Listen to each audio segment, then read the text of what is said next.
Babu wani abu da zai zamto shamaki. Haƙiƙa babu wani abu da zai zamto shamaki a tsakanina da ke, domin ke kaɗai na mallaka a cikin wannan duniyar. Ba ni da wani buri da ya wuce sake farin ciki. Ba ni da komai sai ke. Ke kaɗai ce gatana, kuma ke kaɗai ce fatana. Ban mallaki komai ba bayan ki da wannan keken. Haƙiƙa wannan keken ya ishe mu zaga duniyar soyayya.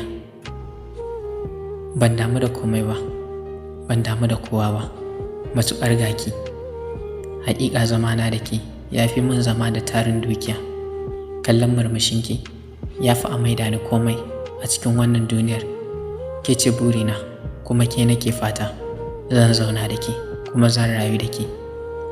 Na yi alƙawari kamar yadda kika ɗauki alƙawarin rayuwa da ni. Ke ce muradina, kuma ke nake so. Ina son ki, ina son ki, ina son ki.